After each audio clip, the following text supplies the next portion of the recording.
Professor K ಶಿವಚಿತ್ತಪ್ಪರವರು Mandya ವಿಶ್ವವಿದ್ಯಾಲಯದ ಉಪಕುಲಪತಿಗಳಾಗಿ ಕಾರ್ಯನಿರ್ವಹಿಸುತ್ತಿದ್ದಾರೆ. ಇದಕ್ಕೂ ಮೊದಲು ಮಂಡ್ಯ ವಿಶ್ವವಿದ್ಯಾಲಯದಲ್ಲಿ ನಿರ್ದೇಶಕರಾಗಿ ತುಮಕೂರು ವಿವಿಯಲ್ಲಿ ನಿರ್ದೇಶಕರಾಗಿದ್ದರು. ಕರ್ನಾಟಕ ರಾಜ್ಯದ ಯೋಜನಾ ಆಯೋಗದ ಸದಸ್ಯರಾಗಿದ್ದರು. ಸಾವಿರಾರು ವಿದ್ಯಾರ್ಥಿಗಳಿಗೆ 25 ವರ್ಷಗಳಿಂದ ಅರ್ಥಶಾಸ್ತ್ರವನ್ನು ಬೋಧಿಸಿದ್ದಾರೆ. ಸಂಶೋಧನೆ ಮಾಡುವ ವಿದ್ಯಾರ್ಥಿಗಳಿಗೆ ಮಾರ್ಗದರ್ಶಕರಾಗಿದ್ದಾರೆ. ಹಾಸನ, ಮೈಸೂರು, ತುಮಕೂರು ಮುಂತಾದ ಕಡೆಗಳಲ್ಲಿ ಆಡಳಿತ ವಿಭಾಗದಲ್ಲಿ 25ಕ್ಕೂ ಹೆಚ್ಚು ಜವಾಬ್ದಾರಿಗಳನ್ನು ನಿಭಾಯಿಸಿದ್ದಾರೆ ಹಾಗೂ ಸಂಪಾದಕ ಮಂಡಳಿಯಲ್ಲಿ ಇದ್ದಾರೆ. ಇವರಿಗೆ ಆಂಧ್ರದಲ್ಲಿನ ನಾಗಾರ್ಜುನ ವಿಶ್ವವಿದ್ಯಾಲಯ, ದುಬೈ, ಶ್ರೀಲಂಕಾ, ಮಲೇಷಿಯಾ ಮುಂತಾದ ದೇಶ ವಿದೇಶಗಳ ಅತ್ಯುನ್ನತ ವಿಶ್ವವಿದ್ಯಾಲಯಗಳಿಂದ ಪ್ರಶಸ್ತಿಗಳು ಲಭಿಸಿವೆ. ಅಂತಾರಾಷ್ಟ್ರೀಯ ವಿಚಾರ ಸಂಕಿರಣಗಳನ್ನು ಥಾಯ್ಲೆಂಡ್, ಮಲೇಷಿಯಾ, ದುಬೈ, ಸಿಂಗಪುರ್ ಮುಂತಾದ ಕಡೆಗಳಲ್ಲಿ ಆಯೋಜಿಸಿದ್ದಾರೆ ಮತ್ತೆ ಭಾಗವಹಿಸಿದ್ದಾರೆ.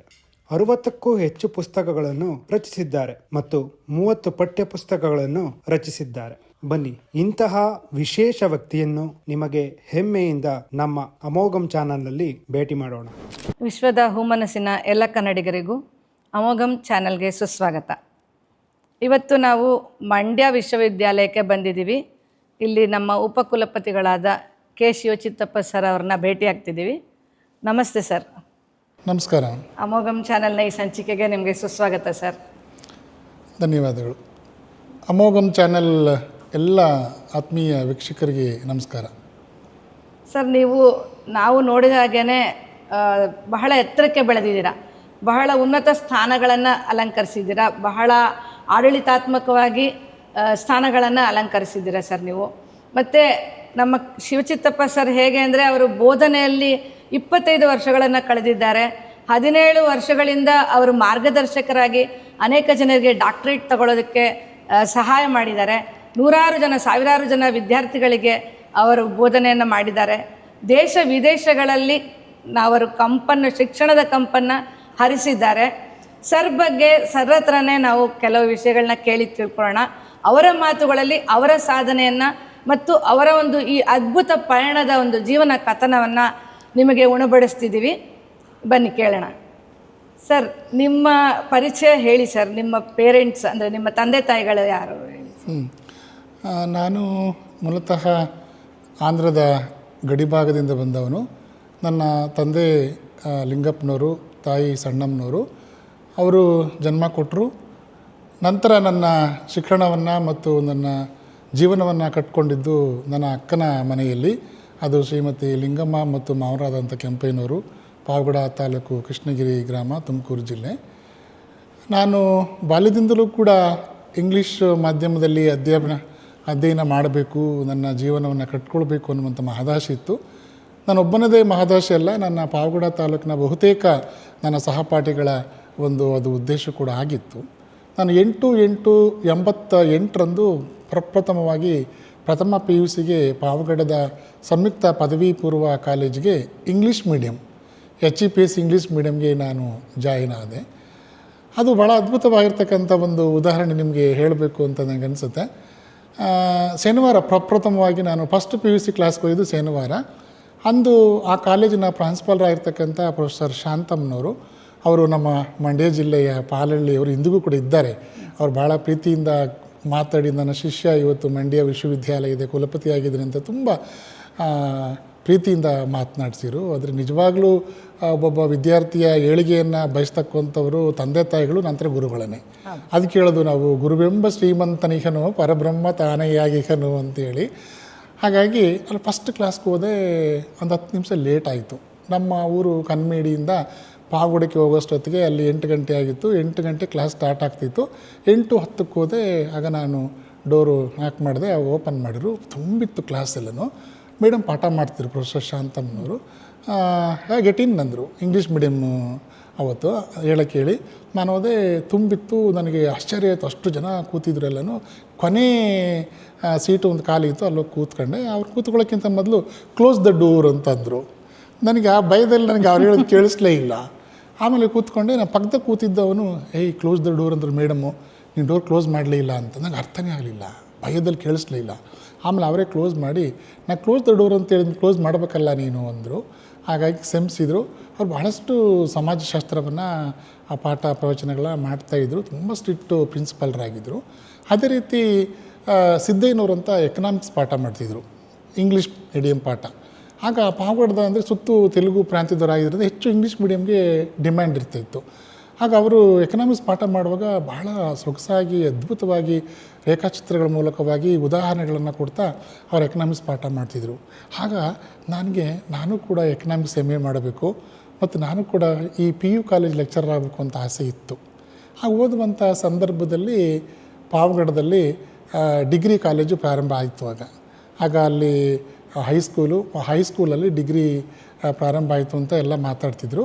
ಆಗ ನಾನಲ್ಲಿ ಹೋಗ್ಬೇಕಾ ಸ್ಕೂಲ್ ಮುಂದೆ ಹೋಗುವಾಗ ನಾನು ಕೂಡ BA ಯಾಕೆ ಮಾಡಬಾರ್ದು ಅಂತ. ಯಾಕಂದರೆ ಆಗ NT ರಾಮರಾವ್ರವರು ಆಂಧ್ರ ಪ್ರದೇಶದ ಮುಖ್ಯಮಂತ್ರಿಗಳಿದ್ದರು, ಅವರು BA ಅಂತ ಹಾಕ್ಕೊಂಡಿರಲ್ಲ, ನಾನು ಕೂಡ BA ಯಾಕೆ ಮಾಡಬಾರ್ದು ಅಂತ ಆಸೆ ಇತ್ತು. ಕೊನೆಗೆ ನಾನು BA ಅದೇ ಕಾಲೇಜಿನಲ್ಲಿ ಮಾಡಿದೆ. HES ಇಂಗ್ಲೀಷ್ ಮೀಡಿಯಮಲ್ಲಿ ನಾನು BAನ ಮುಗಿಸ್ದೆ. ಆಗ ನನಗೆ ಸಾಕಷ್ಟು ಅಲ್ಲಿ ಸಹಾಯ ಮಾಡಿದ್ರು ಕನ್ನಡ ಪ್ರಾಧ್ಯಾಪಕರಾಗಿದ್ದರು ಪ್ರೊಫೆಸರ್ B ಕರಿಯಣ್ಣವರು ಅಂತ. ಅವರು ತುಮಕೂರು ವಿಶ್ವವಿದ್ಯಾಲಯದಲ್ಲಿ ಇನ್ನೂ ಕೂಡ ಅವರು ಪ್ರಾಧ್ಯಾಪಕರಾಗಿದ್ದಾರೆ. ನಂತರದಲ್ಲಿ ಬೆಂಗಳೂರು ವಿಶ್ವವಿದ್ಯಾಲಯಕ್ಕೆ ಅರ್ಥಶಾಸ್ತ್ರಕ್ಕೆ ನಾನು ಅರ್ಜಿ ಸಲ್ಲಿಸಿದೆ. ಆಗ ಅರ್ಥಶಾಸ್ತ್ರ ಅಂದರೆ ತುಂಬ ಡಿಮ್ಯಾಂಡು, ಸೀಟೇ ಸಿಗ್ತಿರ್ಲಿಲ್ಲ. ಎಂಟ್ರೆನ್ಸ್ ಬರೆದೆ, ಎಂಟ್ರೆನ್ಸ್ ಪಾಸ್ ಆಯಿತು. ಆಗ PG UG ಕಾನ್ಸೆಪ್ಟ್ ಬಂತು. ಈಗೇನೆಲ್ಲ ಡಿಗ್ರಿ ಕಾಲೇಜಲ್ಲಿ ಸ್ನಾತಕೋತ್ತರ ಪದವಿಯನ್ನು ಪ್ರಾರಂಭ ಮಾಡ್ತಾರೆ. ಆಗ 1994 ಪ್ರಾರಂಭ ಆಗಿತ್ತು. ಬೆಂಗಳೂರು ವಿಶ್ವವಿದ್ಯಾಲಯದ್ದು ಆಗ ವಿವೇಕಾನಂದ ಕಾಲೇಜ್ಗೆ ಮತ್ತು ಶೇಷಾದ್ರಿಪುರಂ ಕಾಲೇಜ್ಗೆ, ಮಹಾರಾಣಿ ಕಾಲೇಜ್ಗೆ PG ಸೆಂಟ್ರ್ ಕೊಡ್ತಾಯಿದ್ರು. ನನಗೆ ವಿವೇಕಾನಂದ ಕಾಲೇಜ್ಗೆ ಸೀಟ್ ಸಿಕ್ತು. ಆಗ ನನಗೆ ಯೋಚನೆ ಆಯಿತು, ಅಲ್ಲಿ ಹಾಸ್ಟೆಲ್ ಇಲ್ಲ, ಹೇಳಿ ಕೇಳಿ ಬೆಂಗಳೂರು, ನಾವು ಯಾವುದೋ ಒಂದು ಪಾವಗಡದಿಂದ ಬಂದಂಥವ್ರು, ಹೇಗಪ್ಪ ಹಾಸ್ಟೆಲ್ ಇಲ್ಲ, ಎಲ್ಲಿರೋದು ಅನ್ನೋ ಭಯ ಭಾಳ ಇತ್ತು. ಆದರೆ ನನಗೆ ನಮ್ಮ ಅಕ್ಕ, ನಮ್ಮ ಭಾವನವರು, ನಮ್ಮ ತಂದೆ ತಾಯಿಗಳು ಸಪೋರ್ಟ್ ಮಾಡಿದರು. ಮತ್ತು ನನ್ನ ಗುರುಗಳಾಗಿರ್ತಕ್ಕಂಥ ಪ್ರೊಫೆಸರ್ SN ನಂಜೇಗೌಡರು, ಆಗ ಅವರು ಬೆಂಗಳೂರು ವಿಶ್ವವಿದ್ಯಾಲಯದ ಜ್ಞಾನಭಾರತಿ ಅರ್ಥಶಾಸ್ತ್ರ ವಿಭಾಗದ ಪ್ರಾಧ್ಯಾಪಕರು, ಅವ್ರದ್ದೇ ಕಾಲೇಜು. ಅಂದರೆ ಅವರು ಕೂಡ ನಮ್ಮ ಮಂಡ್ಯ ಜಿಲ್ಲೆಯವರೇ, ಸಿದ್ದಯ್ಯನಕೊಪ್ಪಲವರೇ. ಆಗ ಅವರು ಭಾಳಷ್ಟು ಸಪೋರ್ಟ್ ಮಾಡಿದರು. 2 ವರ್ಷ ಕಷ್ಟಪಟ್ಟು ನಾವು MA ಎಕನಾಮಿಕ್ಸನ್ನು ಮುಗಿಸಿ ನಂತರದಲ್ಲಿ ನಾನು ಕರ್ನಾಟಕ ಸ್ಟೇಟ್ ಎಲಿಜಿಬಿಲಿಟಿ ಟೆಸ್ಟ್ ಅಂತ ಸ್ಲೆಟ್ ಅಂತ ಇತ್ತು. ಆ ಸ್ಲೆಟ್ ಎಕ್ಸಾಮು ಕೂಡ ಮೊದಲನೇ ಅಟೆಂಪ್ಟಲ್ಲೇ ನಾನು ಪಾಸ್ ಆದೆ. ಅಂದರೆ ಆಗ ಇಂಗ್ಲೀಷು ಅಷ್ಟು ನನಗೆ ಸಾಕಷ್ಟು ಹೆಲ್ಪ್ ಮಾಡ್ತು. ಅಂದರೆ ಅರ್ಥಶಾಸ್ತ್ರ ಎನ್ನುವಂಥ ವಿಷಯವನ್ನು ನಾವು ಆಳವಾಗಿ ಅಧ್ಯಯನ ಮಾಡಬೇಕು, ಜ್ಞಾನ ಸಂಪಾದನೆ ಮಾಡಬೇಕು ಅಂದರೆ ಇದು ಇಂಟರ್ನ್ಯಾಷನಲ್ ಸಬ್ಜೆಕ್ಟ್ ಆದ್ದರಿಂದ ಇಂಗ್ಲೀಷಲ್ಲಿ ಸಾಕಷ್ಟು ಮಾಹಿತಿ ಲಭ್ಯ ಇರ್ತಿತ್ತು, ಪುಸ್ತಕ ಲಭ್ಯ ಇರ್ತಿತ್ತು. ಕನ್ನಡದಲ್ಲಿ ಅಂದರೆ ಆಗ ಕೆಲವರೇ ಎಸ್ ಕೃಷ್ಣೇಗೌಡರು ಅಂಥವ್ರು ಇಂಥವ್ರು ಮಾತ್ರ ಅದನ್ನು ತರ್ಜುಮೆ ಮಾಡಿ ಕನ್ನಡದಲ್ಲಿ ಅವರು ಬರೀತಾಯಿದ್ರು. ಆದರೆ ಅಷ್ಟು ಡೀಪಾಗಿ ನಮಗೆ ನಮ್ಮ ಮಾಹಿತಿ ಸಿಗಬೇಕು ಅಂದರೆ ಇಂಗ್ಲೀಷ್ ಬುಕ್ ಮಾತ್ರ. ಸೊ ಇಂಗ್ಲೀಷು ನಾನು ಕಲ್ತಿದ್ದರಿಂದಾಗಿ ಆಗ ಅರ್ಥ ಆಗ್ತಿದ್ದರಿಂದಾಗಿ ನನಗೆ ಸಾಕಷ್ಟು ಅನುಕೂಲ ಆಯಿತು. ಫಸ್ಟ್ ಅಟೆಂಪ್ಟಲ್ಲೇ ಸ್ಟೇಟ್ ಎಲಿಜಿಬಿಲಿಟಿ ಟೆಸ್ಟು ಎಕನಾಮಿಕ್ಸಲ್ಲಿ ಪಾಸ್ ಮಾಡಿದೆ. ನಂತರದಲ್ಲಿ ನನಗೆ MPhil man power economics Bengaluru ವಿಶ್ವವಿದ್ಯಾಲಯದ ಸೀಟ್ ಸಿಕ್ತು. ಆಗ ಎಲ್ರಿಗೂ ಕೂಡ, ಎಲ್ಲ ವರ್ಗದ ವಿದ್ಯಾರ್ಥಿಗಳು ಕೂಡ ಅಲ್ಲಿ ಫೆಲೋಶಿಪ್ ಕೊಡ್ತಾಯಿದ್ರು. 1500 ರೂಪಾಯಿ ತಿಂಗಳಿಗೆ ಕೊಡ್ತಾಯಿದ್ರು. ಅದು ಫೆಲೋಶಿಪ್ ಕೊಡ್ತಾಯಿದ್ರು MPhilಗೆ, ಎಲ್ಲರೂ ಕೊಡ್ತಾಯಿದ್ರು. ಆಗ ನನಗೆ ಭಾಳಷ್ಟು ಅನುಕೂಲ ಆಯಿತು. 1500 ರೂಪಾಯಿ ದೊಡ್ಡದಾಗ 1996-97 ಇಸ್ವಿನಲ್ಲಿ 1500 ರೂಪಾಯಿ ದೊಡ್ಡದು. ಅದು ನನಗೆ ಪುಸ್ತಕ ಕೊಂಡ್ಕೊಳ್ಳಲಿಕ್ಕೆ, ಸಂಶೋಧನೆಯನ್ನು ಮಾಡಲಿಕ್ಕೆ, ಲೇಖನಗಳನ್ನು ಪ್ರಕಟ ಮಾಡಲಿಕ್ಕೆ ಭಾಳಷ್ಟು ಅದು ಅನುಕೂಲ ಆಯಿತು. 98ರಲ್ಲಿ MPhil ಮ್ಯಾನ್ ಪವರ್ ಎಕನಾಮಿಕ್ಸ್ ಮುಗೀತು. ಆಗ MA ಎಕನಾಮಿಕ್ಸ್ ಸೀಟ್ ಸಿಕ್ಕಿದೆ ಅಂತಂದರೆ ಅದು ದೊಡ್ಡ ಸಾಧನೆ ಇದ್ದಾಗ. ಆಗ ನನ್ನ ಕಾಲೇಜು ಸರ್ಕಾರಿ ಪ್ರಥಮ ದರ್ಜೆ ಕಾಲೇಜು ಪಾವಗಡದಲ್ಲಿ ನಮ್ಮೆಲ್ಲ ಮಾಸ್ಟರ್ಗಳು ಕರೆದವ್ರು ಸನ್ಮಾನ ಮಾಡಿದರು. ಎಕನಾಮಿಕ್ಸ್ ಸೀಟ್ ಸಿಕ್ಕಿದೆ ನಿನಗೆ ಅಂಥೇಳಿ. ಅಂಥ ಒಂದು ಕಾಲಘಟ್ಟದಲ್ಲಿ ನಾವು ಅರ್ಥಶಾಸ್ತ್ರವನ್ನು ನಾವು ಕಲಿತಂಥ ಅರ್ಥಶಾಸ್ತ್ರ ನಮ್ಗೆ ಹಲವಾರು ಈ ಅವಕಾಶಗಳನ್ನು ತಂದು ಕೊಡ್ತು. MA economics, MPhil economics KCET ಮಾಡಿದ್ರಿಂದಾಗಿ ನನಗೆ ಇವತ್ತು ಈ ಒಂದು ಉನ್ನತ ಸ್ಥಾನವನ್ನು ದೊರಕಲಿಕ್ಕೆ ಅವಕಾಶ ಮಾಡಿಕೊಡ್ತು. ಸರ್, ನೀವು ಮೈಸೂರು ಯೂನಿವರ್ಸಿಟಿಯಲ್ಲಿ ಅಂದರೆ ಅದೇ ಮೈಸೂರು ವಿಶ್ವವಿದ್ಯಾಲಯದಲ್ಲಿ, ತುಮಕೂರು ವಿಶ್ವವಿದ್ಯಾಲಯದಲ್ಲಿ ಮತ್ತು ಅಂದರೆ ನಾನಾ ವಿಶ್ವವಿದ್ಯಾಲಯಗಳಲ್ಲಿ ನೀವು ಆಡಳಿತದಲ್ಲಿದ್ದೀರಾ. ದೊಡ್ಡ ದೊಡ್ಡ ಸ್ಥಾನಗಳನ್ನು, ನಿರ್ದೇಶಕ ಸ್ಥಾನ ಇರ್ಬೋದು, ಉಪಕುಲಪತಿಗಳಾಗಿದ್ದೀರಾ. ಅಂದರೆ ಈ ಒಂದು ಯೂನಿವರ್ಸಿಟಿಗಳ ಜರ್ನಿಯಲ್ಲಿ ನಿಮಗೆ ಏನು ಸವಾಲುಗಳು ಬಂತು ಮತ್ತು ಹೇಗೆ ಅನುಭವ ಹೇಳಿ ಸರ್? ಪ್ರಪ್ರಥಮವಾಗಿ 2014ರಂದು ಮೈಸೂರು ವಿಶ್ವವಿದ್ಯಾಲಯದ ಸಂಶೋಧನಾ ನಿರ್ದೇಶನಾಲಯದ ಸಂಯೋಜನಾಧಿಕಾರಿಯಾಗಿ ಅಂದಿನ ಕುಲಪತಿಗಳಾಗಿರ್ತಕ್ಕಂಥ ಪ್ರೊಫೆಸರ್ KS ರಂಗಪ್ಪನವರು ನನಗೆ ನೇಮಕ ಮಾಡಿದರು. ಅದು ಮೊದಲನೇ ಒಂದು ನನ್ನ ಜರ್ನಿ. ಆಗ ಆಡಳಿತದ ಅನುಭವ ಇಲ್ಲದೇ ಇದ್ದರೂ ಕೂಡ ಅವ್ರು ನನ್ನ ಗುರುತಿಸಿ ಅಧಿಕಾರ ಕೊಟ್ಟರು. ಆಗ ಇಡೀ ಸಂಶೋಧನಾ ನಿರ್ದೇಶನಾಲಯದಲ್ಲಿ ಸಾಕಷ್ಟು ಬದಲಾವಣೆಗಳನ್ನು ನಾನು ಮಾಡಿದೆ. ಅದು ನಮ್ಮ ಅಂದಿನ ಪರೀಕ್ಷಾಂಗ ಕುಲಸಚಿವರಾಗಿರ್ತಕ್ಕಂಥ ಪ್ರೊಫೆಸರ್ ಜಿ ದೇವರಾಜ್ ಅರಸರಾಗಿರ್ಬೋದು, ನಮ್ಮ ಪ್ರೊಫೆಸರ್ ಕೆ ಎಸ್ ರಂಗಪ್ಪನವರ ಒಂದು ಮಾರ್ಗದರ್ಶನದಲ್ಲಿ ಆಗ ನಾವು ಆನ್ಲೈನ್ PhD ಎಂಟ್ರೆನ್ಸ್ ಎಕ್ಸಾಮನ್ನು ಮಾಡಿದ್ವಿ. ದೊಡ್ಡ ಒಂದು ಸವಾಲಾಗಿತ್ತು.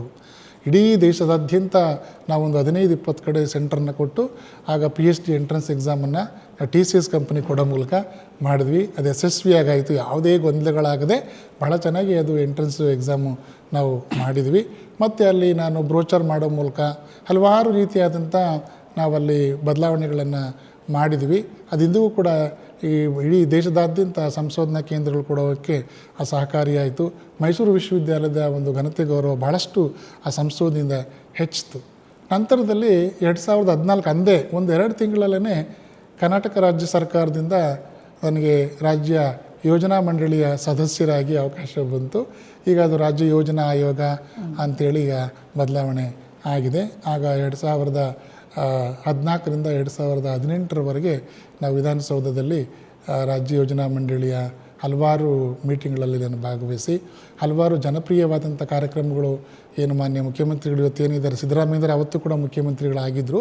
ಆಗ CM ಇಬ್ರಾಹಿಂ ಸಾಹೇಬರು ಅಲ್ಲಿ ಉಪಾಧ್ಯಕ್ಷರಾಗಿದ್ದರು. 7 ಜನ ಸದಸ್ಯರಲ್ಲಿ ನಾನು ಒಬ್ಬನಾದೆ. ಅಂದರೆ ಅದು ನಾನು ಸದಸ್ಯನಾಗ್ತೀನಿ ಅನ್ನುವಂಥ ಒಂದು ಕಲ್ಪನೆಯೂ ಕೂಡ ನನಗಿರಲಿಲ್ಲ. ಅದಕ್ಕೆ ಆಗಲೇ ಹೇಳಿದೆ ನಾನು ಕಲಿತಂಥ ಅರ್ಥಶಾಸ್ತ್ರ ನನಗೆ ಎಲ್ಲ ಅವಕಾಶಗಳು ಕೊಡ್ತು ಅಂತ. ಆಗ ಹಲವಾರು ಭಾಗ್ಯ ಯೋಜನೆಗಳನ್ನು ಆಗ ಪ್ರಾರಂಭ ಮಾಡಿದರು. ಅದರಲ್ಲಿ ಯೋಜನಾ ಮಂಡಳಿಯ ಪಾತ್ರ ಭಾಳ ದೊಡ್ಡದಿರುತ್ತೆ. ಆ ಒಂದು ಮಂಡಳಿಯಲ್ಲಿ ಕೆಲಸ ಮಾಡ್ತಕ್ಕಂಥ ಒಂದು ಅವಕಾಶ ಕೂಡ ನನಗೆ ಬಂದಿತ್ತು. ಅದರ ನಂತರದಲ್ಲಿ ತುಮಕೂರು ವಿಶ್ವವಿದ್ಯಾಲಯ ನಮ್ಮ ಜಿಲ್ಲೆ ಅಲ್ಲಿ ಕುಲಸಚಿವರು ಆಡಳಿತ ಹುದ್ದೆಗೆ ಸರ್ಕಾರ ನೇಮಕ ಮಾಡಿತು. ಅಲ್ಲಿ 2 ವರ್ಷಗಳ ಕಾಲ ತುಮಕೂರು ಜಿಲ್ಲೆಯಲ್ಲಿ ಕುಲಸಚಿವರಾಗಿ ಕೆಲಸ ಮಾಡಿದಂಥ ಅನುಭವ. ಅಲ್ಲಿ ಸಿರಾ ಸ್ನಾತಕೋತ್ತರ ಕೇಂದ್ರದ ಒಂದು ಪುನರುಜ್ಜೀವನ, ಅಲ್ಲಿ ಹೊಸ ಕೋರ್ಸ್ಗಳನ್ನು ಪ್ರಾರಂಭ ಮಾಡಲಿಕ್ಕೆ ಮಾಡಿದ್ದು. ನಂತರ ಟಿಪ್ಟೂರ್ನಲ್ಲೂ ಕೂಡ ಸ್ನಾತಕೋತ್ತರ ಕೇಂದ್ರವನ್ನು ಮಾಡಿದ್ದು. ಆ ಭಾಗದ ವಿದ್ಯಾರ್ಥಿಗಳಿಗೆ ಅನುಕೂಲ ಆಗಲಿ ಅನ್ನುವಂಥದ್ದು ಭಾಳ ಉದ್ದೇಶ ಇತ್ತು. ಅದಕ್ಕೆ ಅಲ್ಲಿನ ಜನಪ್ರತಿನಿಧಿಗಳು, ಅಲ್ಲಿನ ಕುಲಪತಿಗಳು ಮತ್ತು ಎಲ್ಲ ಸಿಂಡಿಕೇಟ್ ಸದಸ್ಯರು ಕೂಡ ಸಹಕಾರ ಕೊಟ್ಟಿದ್ದರು. ಹಾಗಾಗಿ ಭಾಳ ಯಶಸ್ವಿಯಾಗಿ ತುಮಕೂರು ವಿಶ್ವವಿದ್ಯಾಲಯದಲ್ಲೂ ಕೂಡ ಕೆಲಸಗಳನ್ನು ಮಾಡಿ ನಂತರ ನಾನು ವರ್ಗಾವಣೆಯಾಗಿ ಮತ್ತೆ ನಮ್ಮ ಸ್ನಾತಕೋತ್ತರ ಕೇಂದ್ರ ತೂಬಿನಕೆರೆ ಮಂಡ್ಯ ಜಿಲ್ಲೆದು ಕಳೆದ 25 ವರ್ಷಗಳಿಂದ ಇದೇ ಜಿಲ್ಲೆಯಲ್ಲಿ ನಾನು ಪ್ರಾಧ್ಯಾಪಕರಾಗಿ ಕೆಲಸ ಮಾಡ್ತಿರುವಂಥದ್ದು. ಮತ್ತೆ ವರ್ಗಾವಣೆಯಾಗಿ ವಾಪಸ್ ಬಂದ ನಂತರ ಇಲ್ಲಿ ಆಗ ಹೊಸ ವಿಶ್ವವಿದ್ಯಾಲಯ ಪ್ರಾರಂಭ ಆಯಿತು, ಮಂಡ್ಯ ವಿಶ್ವವಿದ್ಯಾನಿಲಯ. ಅದರ ಮೊದಲನೇ ಕುಲಪತಿಗಳಾಗಿರ್ತಕ್ಕಂಥ ಪ್ರೊಫೆಸರ್ ಪುಟ್ಟರಾಜರವರು ಒಂದಿನ ಕರೆ ಮಾಡಿದರು. ಪ್ರೊಫೆಸರ್ ಬನ್ನಿ ಮಾತನಾಡೋಣ ಅಂತಂದರು. ನಾನು ಯಾಕೆ ಕರಿತಿದ್ದೀರಪ್ಪ ಅಂತೇಳಿ ಬಂದಮೇಲೆ ತಾವು ಸಾಕಷ್ಟು ಆಡಳಿತಾತ್ಮಕ ಅನುಭವ ಹೊಂದಿದ್ದೀರಿ, ಮಂಡ್ಯ ವಿಶ್ವವಿದ್ಯಾಲಯದಲ್ಲಿ ಕಾಯಂ ಪ್ರಾಧ್ಯಾಪಕರುಗಳು ಯಾರೂ ಇಲ್ಲ, ಅದಕ್ಕೆ ನೀವು ದಯಮಾಡಿ ಕಾಲೇಜು ಅಭಿವೃದ್ಧಿ ಮಂಡಳಿ ನಮ್ಮಲ್ಲಿದೆ, ಅದಕ್ಕೆ ನಿರ್ದೇಶಕರಾಗಿ ಕೆಲಸ ಮಾಡಿ ವಿಶ್ವವಿದ್ಯಾಲಯದ ಅಭಿವೃದ್ಧಿಗೆ ನಿಮ್ಮ ಸಹಕಾರ ಇರಲಿ ಅಂತ ಕೇಳಿದರು. ಆಗ ನಾನು ಒಳ್ಳೆದ ಮನಸ್ಸಿನಿಂದ ಒಪ್ಕೊಂಡೆ. ಇಲ್ಲ ನೀವು ಒಪ್ಕೊಳ್ಳಿ, ನಿಮ್ಗೆ ಒಳ್ಳೆಯದಾಗುತ್ತೆ, ನಿಮ್ಮ ಆಡಳಿತದ ಅನುಭವ ವಿಶ್ವವಿದ್ಯಾಲಯಕ್ಕೂ ಬೇಕು, ನೀವು ಇಲ್ಲೇ ಕೆಲಸ ಮಾಡಿದರೆ 25 ವರ್ಷ ಮಂಡ್ಯ ವಿಶ್ವವಿದ್ಯಾಲಯವನ್ನು ಕಟ್ಟಿ ಬೆಳೆಸೋಣ ಅಂತೇಳಿ ಹೇಳಿದ್ದಕ್ಕೆ ಅವರ ಮಾತಿಗೆ ಗೌರವ ಕೊಟ್ಟು ನಾನು ಒಪ್ಕೊಂಡೆ. ಒಳ್ಳೆಯದಾಗುತ್ತೆ ಅಂದ್ರಲ್ಲ, ಯಾಕಪ್ಪ ಅಂತಂದರೆ ಅದು ಈ ಕುಲಪತಿ ಹುದ್ದೆವರೆಗೂ ನನಗೆ ಹೇಳ್ಕೊಂಬಂತು. ಹಾಗಾಗಿ ನಾನು ಪ್ರೊಫೆಸರ್ ಪುಟ್ಟರಾಜ್ ಅವರನ್ನ ನಾನು ಇಡೀ ಜೀವನ ಪರ್ಯಂತ ಮರೀಲಿಕ್ಕೆ ಸಾಧ್ಯ ಇಲ್ಲ. ಅವ್ರಿಗೆ ಯಾವತ್ತೂ ಕೂಡ ನಾನು ಗೌರವ ಕೊಡುವಂಥದ್ದು. ಯಾಕಂದರೆ ನಮಗೆ ಜೀವನದಲ್ಲಿ ಯಾರಾದರೂ ಒಂದು ಸಣ್ಣ ಸಹಾಯ ಮಾಡಿದ್ರು ಕೂಡ ಅವ್ರನ್ನ ಮರಿಬಾರ್ದು.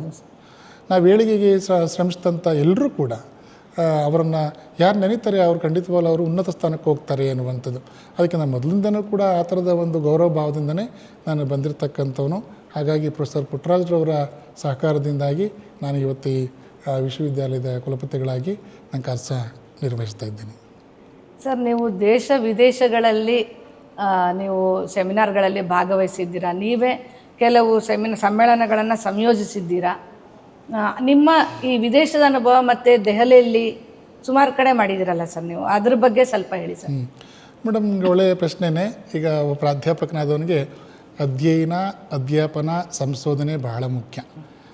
ನಾನು 1999ರಿಂದ ಮೈಸೂರು ವಿಶ್ವವಿದ್ಯಾಲಯದಲ್ಲಿ ನಾನು ಕೆಲಸವನ್ನು ಪ್ರಾರಂಭ ಮಾಡ್ತಾಯಿದ್ದೀನಿ. 25 ವರ್ಷ ಆಯಿತು. ಈಗ ಒಟ್ಟು 15 ಅಂತಾರಾಷ್ಟ್ರೀಯ ಸಮ್ಮೇಳನಗಳನ್ನು ಭಾರತ ಮತ್ತು ವಿದೇಶಗಳಲ್ಲಿ ನಾನು ಮಾಡಿದ್ದೇನೆ. ಮೊದಲನೇ ಅಂತಾರಾಷ್ಟ್ರೀಯ ಸಮ್ಮೇಳನದ ಬಗ್ಗೆ ನಾನೊಂದು ನಿಮಗೆ ಹೇಳಲೇಬೇಕು.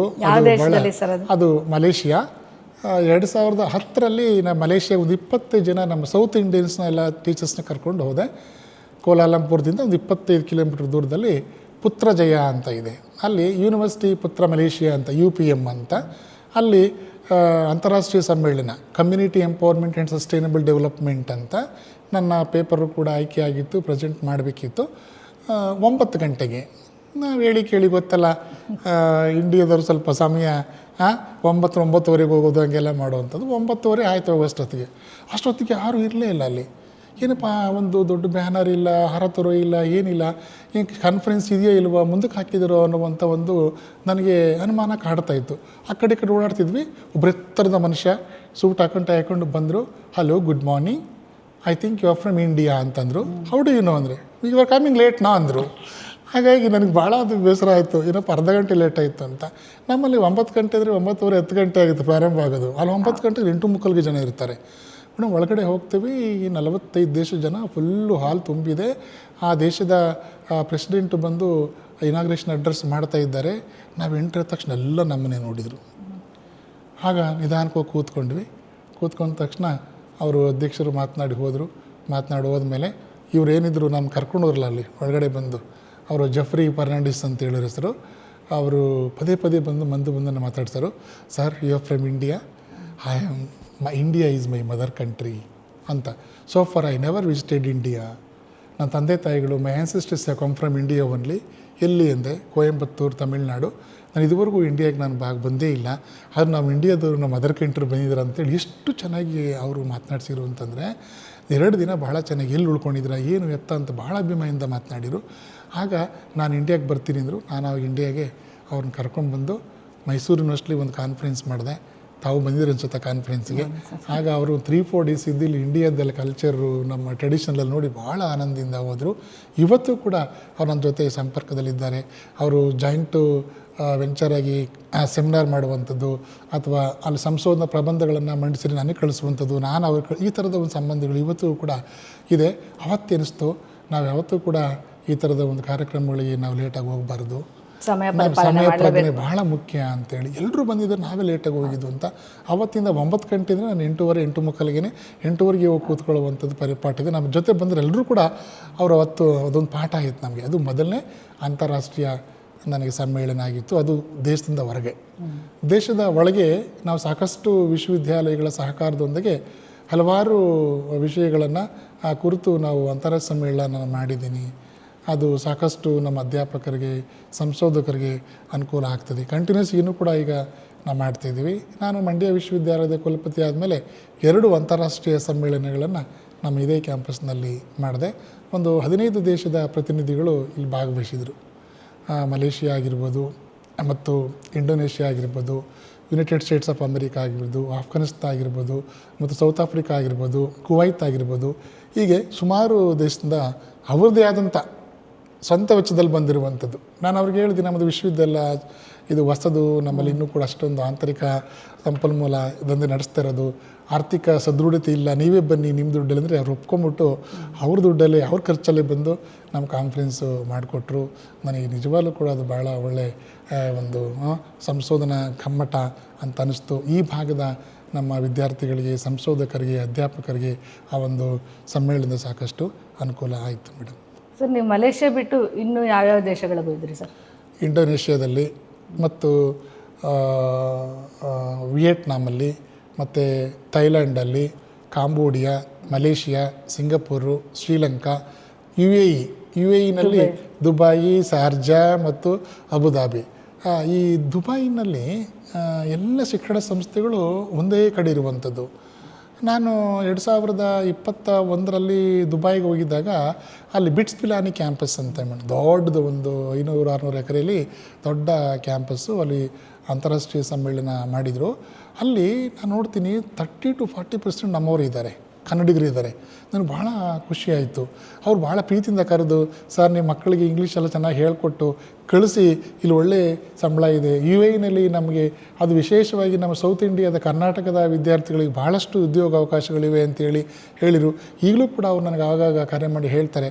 ನಮ್ಮ ಮಕ್ಕಳಿಗೆ ಹೇಳ್ತೀನಿ, ನೋಡಿ ಚೆನ್ನಾಗಿ ಒಳ್ಳೆ ಸಂಶೋಧನೆ ಚೆನ್ನಾಗಿ ಡೆವಲಪ್ ಮಾಡ್ಕೊಳ್ಳಿ, ಇಂಗ್ಲೀಷ್ ಚೆನ್ನಾಗಿ ಕಲ್ತ್ಕೊಳ್ಳಿ, ಆಗ ಅವಕಾಶ ಸಾಕಷ್ಟಿವೆ. ನಮ್ಮ ಕರ್ನಾಟಕದಲ್ಲೂ ಕೆಲಸ ಮಾಡಿ, ಕರ್ನಾಟಕದಲ್ಲಿ ಅವಕಾಶ ಸಿಕ್ಕಲಿಲ್ಲ ಅಂತಂದರೆ ನೀವು ಅಲ್ಲಿಗೂ ಹೋಗಿ ಅಂತೇಳಿ ಹೇಳ್ತಾ ಇರ್ತೀನಿ. ಸೊ ಆ ರೀತಿ ಸಂಪರ್ಕಗಳು ಬೆಳೆದಿದ್ದರಿಂದಾಗಿ ನಮ್ಮ ವಿದ್ಯಾರ್ಥಿಗಳಿಗೆ ಸಹಕಾರ ಮಾಡಲಿಕ್ಕೆ, ಅನುಕೂಲ ಮಾಡಲಿಕ್ಕೆ ಆಗ್ತಾಯಿದೆ ಮೇಡಮ್.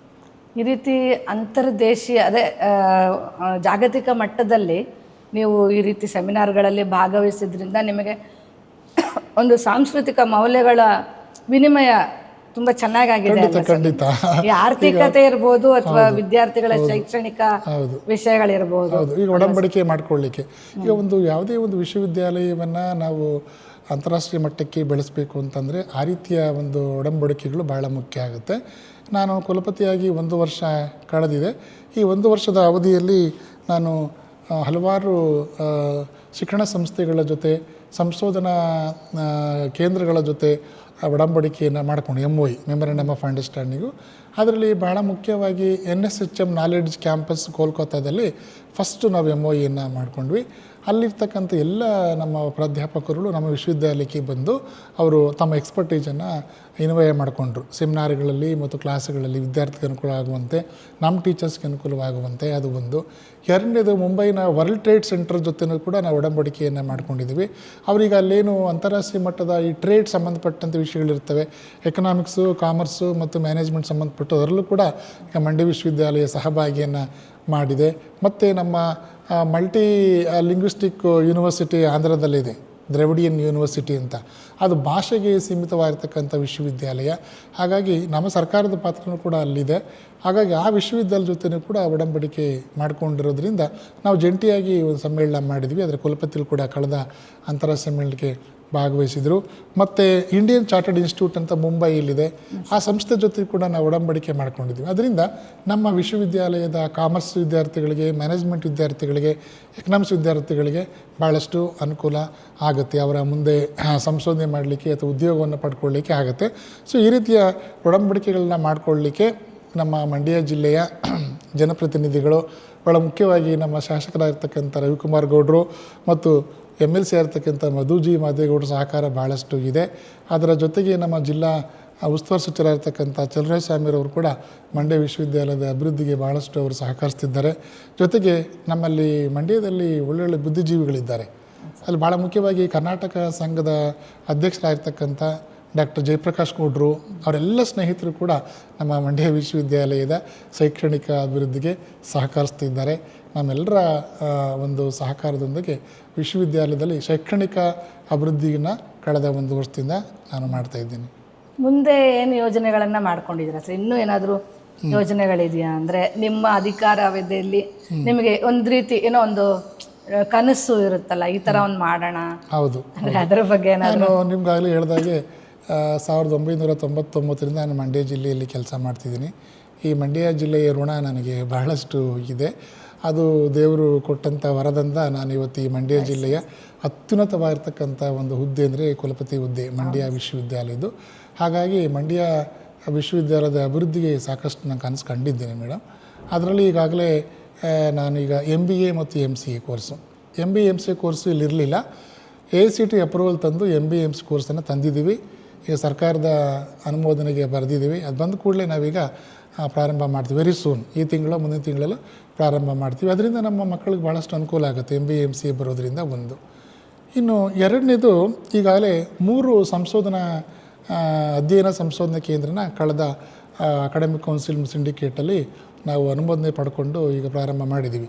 ಒಂದು ಗಾಂಧಿ ಅಧ್ಯಯನ ಮತ್ತು ಸಂಶೋಧನಾ ವಿಭಾಗ, ಮಹಿಳಾ ಅಧ್ಯಯನ ಮತ್ತು ಸಂಶೋಧನಾ ವಿಭಾಗ, ಡಾಕ್ಟರ್ BR ಅಂಬೇಡ್ಕರ್ ಅಧ್ಯಯನ ಸಂಶೋಧನಾ ವಿಭಾಗ. ಅದಕ್ಕೆ ಈಗಾಗಲೇ ನಿರ್ದೇಶಕರು ಕೂಡ ನಾವು ನೇಮಕ ಮಾಡಿದ್ದೀವಿ. ನಮ್ಮಲ್ಲಿ ಕಾಯಂ ಪ್ರಾಧ್ಯಾಪಕರು ಭಾಳ ಕಡಿಮೆ. ನಾವೆಲ್ಲರೂ ಕೂಡ ನಾವು ಮೈಸೂರು ವಿಶ್ವವಿದ್ಯಾಲಯದವರು, ನಮ್ಮ ಟೀಚರ್ಸ್ ಎಲ್ಲ ಸರ್ಕಾರದವರು. ಇಲ್ಲಿ ಪರ್ಮನೆಂಟ್ ಯಾರು ಇಲ್ಲದೆ ಇದ್ದರೂ ಕೂಡ ಮಂಡ್ಯ ಜಿಲ್ಲೆಯ ನಮ್ಮ ಅಫಿಲಿಯೇಟೆಡ್ ಕಾಲೇಜಲ್ಲಿ ಕೆಲಸ ಮಾಡ್ತಕ್ಕಂಥ ಬಹುತೇಕರು ಒಪ್ಕೊಂಡು ಅವತ್ತು ನಿರ್ದೇಶಕರಾಗಿ ಮತ್ತು ಫಿಸಿಕಲ್ ಎಜುಕೇಷನ್ ಡೈರೆಕ್ಟರಾಗಿ NSS ಕೋಆರ್ಡಿನೇಟರಾಗಿ ಕೆಲಸ ಮಾಡ್ತಾ ಇದ್ದಾರೆ. ಅದು ಬಹಳ ಮುಖ್ಯವಾಗಿ ಈ ಮೂರು ವಿಭಾಗಗಳು ಪ್ರಾರಂಭ ಮಾಡಿದ್ವಿ. ಅದರ ಜೊತೆಗೆ ಸಂಶೋಧನೆಗೆ, ವಿಶ್ವವಿದ್ಯಾಲಯ ಅಭಿವೃದ್ಧಿ ಆಗಬೇಕಂದ್ರೆ ಒಂದು ಸಂಶೋಧನೆಗೆ ಹೆಚ್ಚು ಒತ್ತು ಕೊಡಬೇಕು ಅನ್ನೋ ದೃಷ್ಟಿಯಿಂದ ಮಂಡ್ಯ ವಿಶ್ವವಿದ್ಯಾಲಯದಲ್ಲಿ 5 ಸಂಶೋಧನಾ ಕೇಂದ್ರ ಪ್ರಾರಂಭ ಮಾಡಿದ್ದೀವಿ. PhD ಮಾಡಲಿಕ್ಕೆ ಬೇರೆ ಬೇರೆ ವಿಷಯಗಳಲ್ಲಿ. ಈಗ ನಮ್ಮಲ್ಲಿ 12 ವಿಭಾಗಗಳಿವೆ. ಅದರಲ್ಲಿ ಯಾರ್ಯಾರು ನಮ್ಮ UGC ರೆಗ್ಯುಲೇಷನ್ಸ್ ಪ್ರಕಾರ ಎಲಿಜಿಬಲ್ ಇದ್ದಾರೆ ಅವರೆಲ್ಲರಿಗೂ ಕೂಡ ನಾವು ಮಾರ್ಗದರ್ಶನ ಕೊಟ್ಟಿದ್ದೀವಿ. ಸಂಶೋಧನಾ ಕೇಂದ್ರ ಸ್ಥಾಪನೆ ಮಾಡಿದ್ರೆ ಮಾತ್ರ. ಈಗಾಗಲೇ ಒಂದು 100ಕ್ಕಿಂತ ಹೆಚ್ಚು ವಿದ್ಯಾರ್ಥಿಗಳು ಸಂಶೋಧನೆಯಲ್ಲಿ ತೊಡಗಿದ್ದಾರೆ. ಅವರೆಲ್ಲೆಲ್ಲ ಬೇರೆ ಬೇರೆ ಉತ್ತರ ರಾಜ್ಯಗಳಿಗೆ ಹೋಗಿ PhD ಮಾಡ್ಕೊಂಡು ಬರಬೇಕಾದಂಥ ಅನಿವಾರ್ಯತೆ ಇತ್ತು. ಅದು ಯಾಕೆ ನಮ್ಮಲ್ಲೇ ಮಾಡಲಿ, ಅದು ಸರ್ಕಾರಿ ವಿಶ್ವವಿದ್ಯಾಲಯ ಅನ್ನೋ ಕಾರಣಕ್ಕಾಗಿ ನಮ್ಮ AC ಸಿಂಡಿಕೇಟ್ನ ಅನುಮೋದನೆಯೊಂದಿಗೆ, ಸರ್ಕಾರದ ಆದೇಶದೊಂದಿಗೆ ಸಂಶೋಧನಾ ಕೇಂದ್ರ ಪ್ರಾರಂಭ ಮಾಡಿದ್ದೀವಿ. ಸಂಶೋಧನೆ ನಡೀತಾ ಇದೆ. ಪ್ರತಿ ಶನಿವಾರ PhD ಕೋರ್ಸ್ ವರ್ಕ್ ಕ್ಲಾಸ್ಗಳು ಭಾಳ ಚೆನ್ನಾಗಿ ನಡೀತಿದೆ, ಅಚ್ಚುಕಟ್ಟಾಗಿ ನಡೀತಿದ್ದೇವೆ. ನಾನು ಕೂಡ ರೆಗ್ಯುಲರಾಗಿ ಎಲ್ಲ ಸಂಶೋಧನಾ ಕೇಂದ್ರಗಳಿಗೆ ಭೇಟಿ ಕೊಟ್ಟು ಸಂಶೋಧನೆ ಬಗ್ಗೆ, ಸಂಶೋಧನಾ ವಿಧಿವಿಧಾನಗಳ ಬಗ್ಗೆ ನಾನು ಕನ್ನಡದಲ್ಲಿ, ಇಂಗ್ಲೀಷ್ ಎರಡರಲ್ಲೂ ಕೂಡ ಪುಸ್ತಕ ಬರೆದಿದ್ದೀನಿ. ಆದರೂ ಕೂಡ ಪ್ರತಿ ಶನಿವಾರ ನಾನು ಹೋಗಿ ಅಲ್ಲಿ ತರಗತಿಗಳನ್ನು ತಗೊಳ್ತಿದ್ದೀನಿ. ಈಗ ಸಂಶೋಧನೆ ಭಾಳ ಮುಖ್ಯವಾಗಿ ಬೇಕು. ಒಂದು ವಿಶ್ವವಿದ್ಯಾಲಯ ಅಂತಾರಾಷ್ಟ್ರೀಯ ಮಟ್ಟಕ್ಕೆ ಗುರುತಿಸ್ಕೋಬೇಕು ಅಂತಂದರೆ ಸಂಶೋಧನೆಯಲ್ಲಿ ಸಾಕಷ್ಟು ಆಳವಾದ ಅಧ್ಯಯನಗಳು ಮಾಡಬೇಕು ಅನ್ನೋದು ಉದ್ದೇಶದಿಂದ ನಾವು ಮಾಡಿದ್ದೀವಿ. ಅದು ಡಿಗ್ರಿ ಸಂಶೋಧನೆ ಅನ್ನೋದಕ್ಕಿಂತ ನಮ್ಮ ವಿಶ್ವವಿದ್ಯಾಲಯಕ್ಕೂ ಕೂಡ ಆರ್ಥಿಕ ಸಂಪನ್ಮೂಲವು ಕೂಡ ಬರುತ್ತೆ ಅನ್ನೋದು ಕೂಡ ನನ್ನ ಒಂದು ಅಭಿಲಾಷೆ ಆಗಿತ್ತು. ಆ ನಿಟ್ಟಿನಲ್ಲಿ ಸಂಶೋಧನೆಗಳು ನಾವು ಮಾಡ್ತಿದ್ವಿ. ಅದ್ರ ಜೊತೆಗೆ ಮೇಡಮ್ ಯುವನಿಧಿ ಕಾರ್ಯಕ್ರಮ ಇದೆ. ಯುವನಿಧಿ ಸರ್ಕಾರದ್ದು. ಆ ಯುವನಿಧಿಯ ಹೆಲ್ಪ್ಲೈನು ಸೆಂಟ್ರ್ ಕೂಡ ನಾನು ಪ್ರಾರಂಭ ಮಾಡಿದ್ವಿ. ನಮ್ಮ ಟೀಚರ್ಸು ಸಾಕಷ್ಟು ಜನ ಹೆಲ್ಪ್ ಮಾಡ್ತಿದ್ದಾರೆ ವಿದ್ಯಾರ್ಥಿಗಳಿಗೆ. ಅವ್ರು ಹೇಗೆ ಅರ್ಜಿ ಹಾಕಬೇಕು. ಅಂದರೆ ಯುವನಿಧಿ ಅಂದರೆ ಏನು ಸರ್ ಅದು? ಅಂದರೆ ಯುವನಿಧಿ ಸರ್ಕಾರದ ಒಂದು ಫೆಲೋಶಿಪ್ ಕೊಡ್ತಾರಲ್ಲ ಮಕ್ಕಳಿಗೆ, ಡಿಗ್ರಿ ಮಾರ್ಕ್ಲಿ ಮಾಸ್ಟರ್ ಡಿಗ್ರಿ ಮಾಡಲಿಕ್ಕೆ, ಅವ್ರಿಗೆ ಯುವನಿಧಿಗೆ ಸರ್ಕಾರದ ಕಾರ್ಯಕ್ರಮ. ಅವೇರ್ನೆಸ್ ಕೊಡೋದು ಹೆಲ್ಪ್ಲೈನು. ಅಂದರೆ ನೀವು ಹೇಗೆ ಅಪ್ಲಿಕೇಶನ್ ಹಾಕಬೇಕು, ನೀವು ಯಾರು ಎಲಿಜಿಬಲ್ಲು ಹೇಗೆ ಅನ್ನೋದ್ರ ಬಗ್ಗೆ ಒಂದು. ಎರಡನೇದು ನಮ್ಮ ಜಿಲ್ಲಾಡಳಿತ ಮಂಡ್ಯ ಅವರ ಸಹಕಾರದೊಂದಿಗೆ, ಕರ್ನಾಟಕ ಸಹಕಾರದೊಂದಿಗೆ ವಿದ್ಯಾರ್ಥಿಗಳಿಗೆ ಅನುಕೂಲ ಆಗಲಿ ಅನ್ನೋ ಕಾರಣಕ್ಕೆ ಎಲ್ಲ ವಿದ್ಯಾರ್ಥಿಗಳಿಗೂ ಪರೀಕ್ಷಾ ಪೂರ್ವ ತರಬೇತಿ ಕೇಂದ್ರವನ್ನು ಪ್ರಾರಂಭ ಮಾಡಿದ್ದೀವಿ. ಈಗಾಗಲೇ ನಾವು 2-3 ಆರ್ತಿಯ ಒಂದು ಕಮ್ಮಟಗಳನ್ನು, ಕಾರ್ಯಾಗಾರಗಳನ್ನು ಮಾಡಿದ್ದೀವಿ. ಅದರಿಂದ ಸ್ಪರ್ಧಾತ್ಮಕ ಪರೀಕ್ಷೆಗೆ ಹೋಗ್ತಕ್ಕಂಥ ನಮ್ಮ ವಿದ್ಯಾರ್ಥಿಗಳಿಗೆ ಭಾಳಷ್ಟು ಅನುಕೂಲ ಆಗ್ತಾಯಿದೆ. ಈಗಾಗಲೇ ಒಂದು 75ರಿಂದ 80 ಜನ ವಿದ್ಯಾರ್ಥಿಗಳು ಸ್ಪರ್ಧಾತ್ಮಕ ಪರೀಕ್ಷೆಗೆ ತೇರ್ಗಡೆ ಆಗಿರುವಂಥದ್ದು ಇದೆ. ಸೊ ಆ ರೀತಿ ನಾವು ಸರ್ಕಾರದ ಸಹಯೋಗದೊಂದಿಗೆ ವಿಶ್ವವಿದ್ಯಾಲಯದಲ್ಲಿ ನಾವು ಪ್ರಾರಂಭ ಮಾಡಿದ್ವಿ. ಅದು ಕಂಟಿನ್ಯೂಸ್ ಆಗಿ ನಡೀತಾ ಇದೆ. ನಮ್ಮ ಟೀಚರ್ಸು ಅವರ ಅಧ್ಯಯನ ಜೊತೆಗೆ ಇದಕ್ಕೂ ಕೂಡ ಅವ್ರು ಸಹಕಾರ ಮಾಡ್ತಿದ್ದಾರೆ. ಸಂಶೋಧನಾ ಕೇಂದ್ರದ ಸಂಯೋಜಕರಾಗಿ ಮತ್ತು ಪ್ರಸಾರಾಂಗದ ನಿರ್ದೇಶಕರಾಗಿ ಪ್ರಸಾರಾಂಗನೂ ಕೂಡ ನಾವು ಪ್ರಾರಂಭ ಮಾಡಿದ್ದೀವಿ.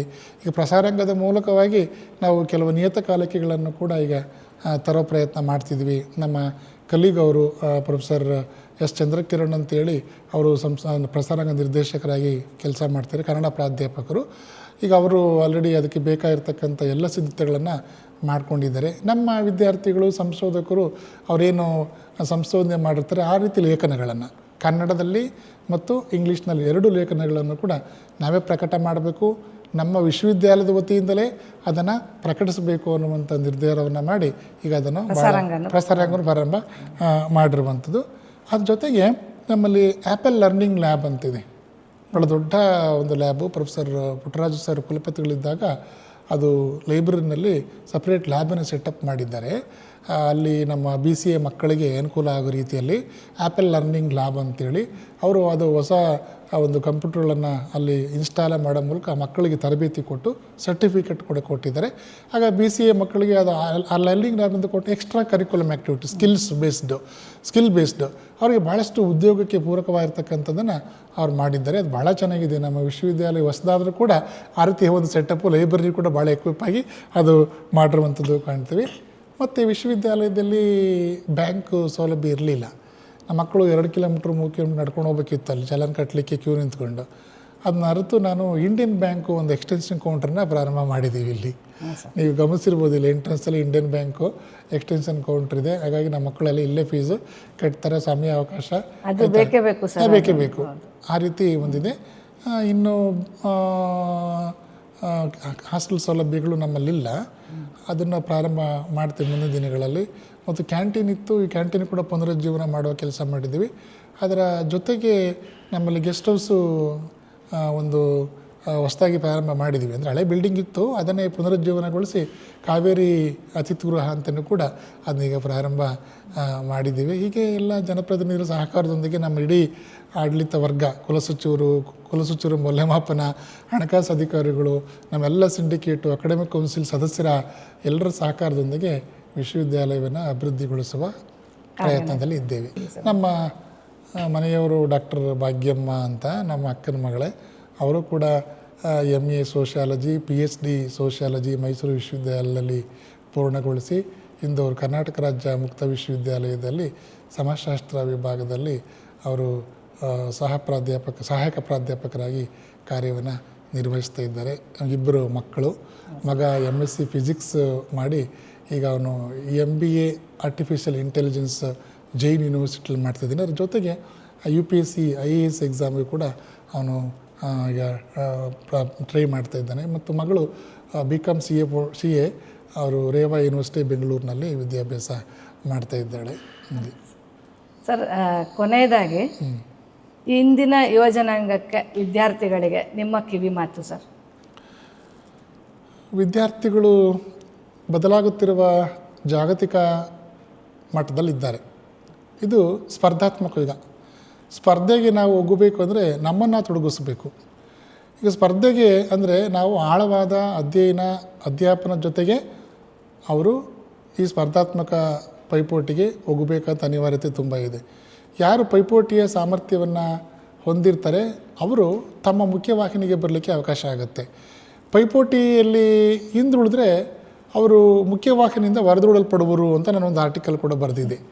ಈಗ ಮುಖ್ಯವಾಹಿನಿ ಅಂದರೆ ನಮ್ಮದು ಮುಖ್ಯವಾಹಿನಿ. ಇಲ್ಲಿ ನೀವೇ ನಿಮ್ಮ ಎಲ್ಲ ಏಳು ಬೀಳುಗಳಿಗೆ ನೀವೇ ಜವಾಬ್ದಾರಿ, ಬೇರೆ ಯಾರೂ ಅಲ್ಲ. ಸ್ವಾಮಿ ವಿವೇಕಾನಂದರು ಒಂದು ಮಾತು ಹೇಳ್ತಾರೆ, for every failure, for every success, who is ಅಲ್ ರೆಸ್ಪಾನ್ಸಿಬಲ್? ಯು ಓನ್ಲಿ ಅಂತ. ಅದಕ್ಕೆ ನಾವೇನೆ. ಈಗ ನಾನು ಅನಕ್ಷರತೆ ಕುಟುಂಬದಿಂದ ಬಂದವನು, ಅದು ಅತ್ಯಂತ ಹಿಂದುಳಿದ ಪ್ರದೇಶ ಪಾವಗಡ, ಅಂಥ ಕಡೆಯಿಂದ ಬಂದವನಿಗೆ ಈ ಒಂದು ಸ್ಥಾನಕ್ಕೆ ಬರಲಿಕ್ಕೆ ಕಾರಣ ಯಾರು? ನಾನೇ. ನನ್ನ ಒಂದು ವಿದ್ವತ್ತು, ನನ್ನ ಅಕ್ಷರದ ಬಗ್ಗೆ ಇರುವಂಥ ಒಂದು ಕಳಕಳಿ, ಆಳವಾದ ಒಂದು ಅಧ್ಯಯನ ಮಾಡಿದ್ರಿಂದಾಗಿ ಇವತ್ತಿಲ್ಲಿ ಬಂತು. ಅದಕ್ಕೆ ವಿದ್ಯಾರ್ಥಿಗಳು ಈ ಒಂದು ಪೈಪೋಟಿಯ ಜಗತ್ತಿನಲ್ಲಿ ಆಳವಾದ ಅಧ್ಯಯನ ಮಾಡಿ ಪೈಪೋಟಿ ಯಾರು ಹೋಗುತ್ತಾರೆ ಅವರು ಸಕ್ಸಸ್ ಆಗ್ತಾರೆ, ಇಲ್ಲದೇವರೇ ಖಂಡಿತವಾಗಲೂ ಫೇಲ್ಯೂರ್ ಆಗ್ತಾರೆ. ಇದುವರೆಗೂ ಡಾಕ್ಟರ್ ಶಿವಚಿತ್ತಪ್ಪ ಸರ್, ಉಪಕುಲಪತಿಗಳು, ಮಂಡ್ಯ ವಿಶ್ವವಿದ್ಯಾಲಯ, ಅವರು ನಮ್ಮ ಜೊತೆ ಅವರ ಅಮೂಲ್ಯ ಸಮಯವನ್ನು ವಿನಿಯೋಗಿಸಿ ನಮ್ಮ ಜೊತೆ ಅವರ ಅನಿಸಿಕೆಗಳನ್ನು ಹಂಚಿಕೊಂಡಿದ್ದಾರೆ. ಧನ್ಯವಾದಗಳು ಸರ್. ಧನ್ಯವಾದ ಮೇಡಮ್. ಈ ಒಂದು ಸಂಚಿಕೆ ನಿಮಗೆ ಇಷ್ಟವಾಗಿದ್ದಲ್ಲಿ ಲೈಕ್ ಮಾಡಿ, ಕಮೆಂಟ್ ಮಾಡಿ, ಶೇರ್ ಮಾಡಿ ಅಂತ ಕೇಳ್ಕೊಳ್ತೀನಿ. ಅಮೋಘಂ ಸಂಚಿಕೆಗೆ ನಿಮ್ಮ ಪ್ರೋತ್ಸಾಹ ಸದಾ ಹೀಗೆ ಇರಲಿ. ಧನ್ಯವಾದ.